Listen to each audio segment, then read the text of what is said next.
Olá, eu sou Luiz Otávio Siqueira do canal Fisiologia 3D e sejam bem-vindos ao vídeo de hemácias e regulação da síntese da eritropoetina. Já sabemos que as hemácias são células altamente especializadas que participam do transporte de gases respiratórios. Isto porque cada uma das hemácias possui uma coleção de proteína chamada hemoglobina. Se nós tirarmos uma hemácia da corrente sanguínea e ampliarmos, vamos ver alguns detalhes importantes desta célula. Primeiramente, vamos falar a respeito da ausência do núcleo, que isso garante o aumento da área de transporte para o gás oxigênio. Além disso, já vimos que as hemácias apresentam o formato de um disco bicôncavo, sendo que as extremidades dessa célula é mais volumoso e, em contrapartida, a região central é mais estreitada. O formato em disco bicôncavo aumenta a área superficial da célula em relação ao seu volume. Isto vai ser importante, pois facilita a difusão do gás oxigênio de dentro da célula para o líquido intersticial.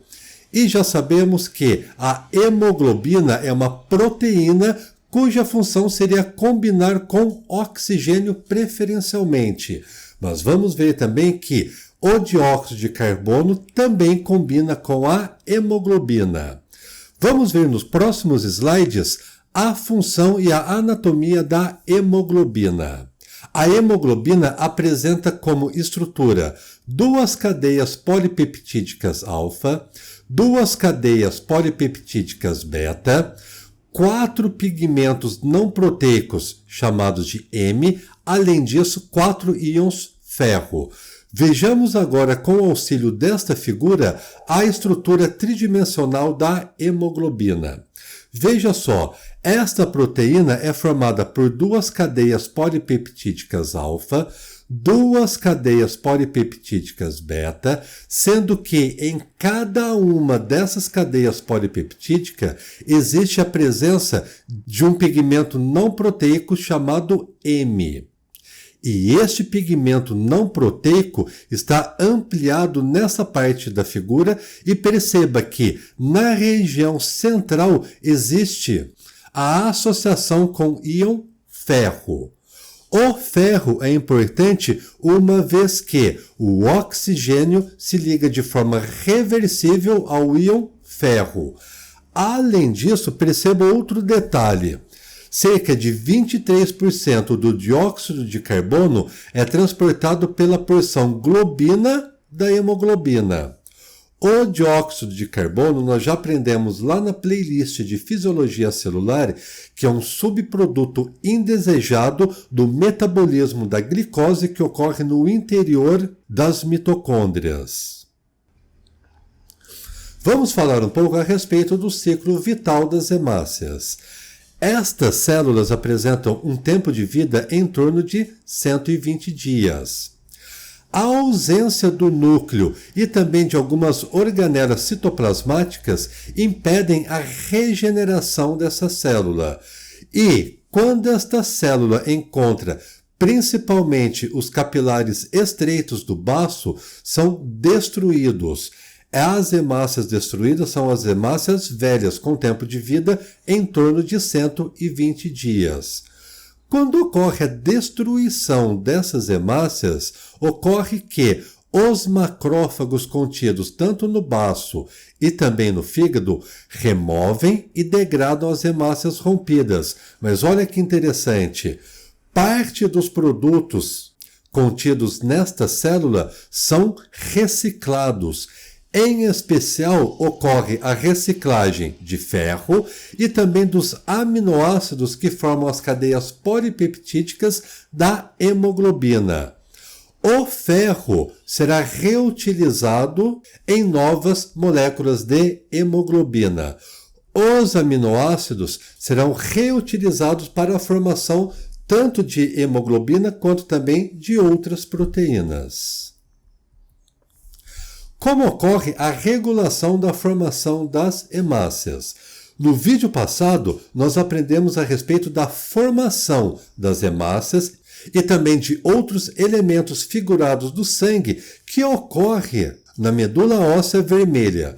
Vamos ver agora que a eritropoetina é um hormônio e este hormônio é o principal regulador da eritropoese, ou seja, da formação de novas hemácias. Esta eritropoetina é secretada principalmente pelos rins, embora o fígado também secrete eritropoetina, mas numa porção muito pequena, quase que insignificante no ponto de vista fisiológico. E a hipóxia, ou seja, a diminuição de oferta de oxigênio nos tecidos, é um estímulo extremamente importante para estimular a produção da eritropoetina. Vamos ver isso de outra maneira. Quando ocorre a diminuição do fornecimento de oxigênio, principalmente nos rins, isto é o estímulo que vai aumentar a síntese e secreção de um hormônio chamado de eritropoetina. Aumentando a liberação de eritropoetina na corrente sanguínea, este hormônio vai estimular a eritropoese, ou seja, a formação de novas hemácias lá na medula óssea vermelha. E quais são os principais fatores que regulam o aumento da secreção de eritropoetina?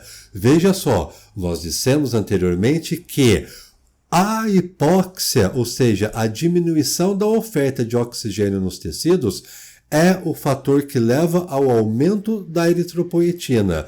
Portanto, gente, todos os fatores que levam a uma diminuição da oferta de oxigênio são fatores que vão aumentar a secreção da eritropoetina. Veja isso neste quadro. Os fatores que aumentam a secreção de eritropoetina são quando a pessoa se encontra em grandes altitudes. Nas grandes altitudes, a pressão de oxigênio na atmosfera é baixa. Esta baixa pressão de oxigênio faz com que ocorra o aumento da secreção de eritropoetina.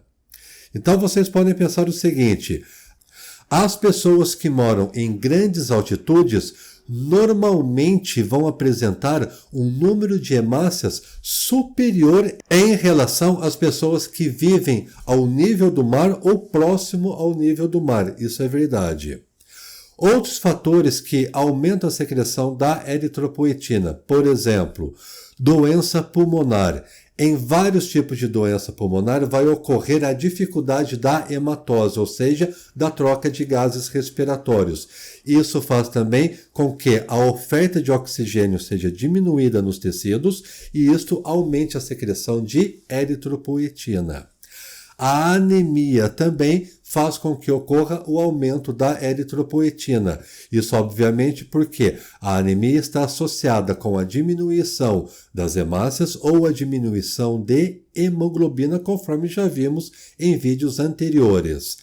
A falta de alguns aminoácidos que são essenciais para a produção da hemoglobina também faz com que ocorra o aumento da secreção de eritropoetina. Também a deficiência de vitamina B12. Já vimos que a vitamina B12 é essencial para a formação de hemácias. E deficiência circulatória também é um outro fator importante que leva à diminuição da oferta de oxigênio e, consequentemente, o aumento da produção de eritropoetina. Veja que o reflexo da regulação da eritropoetina vai ser descrito nesta sequência.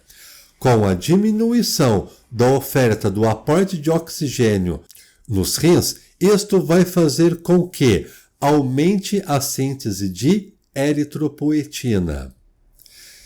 Esta eritropoetina agora na corrente sanguínea vai chegar até a medula óssea vermelha.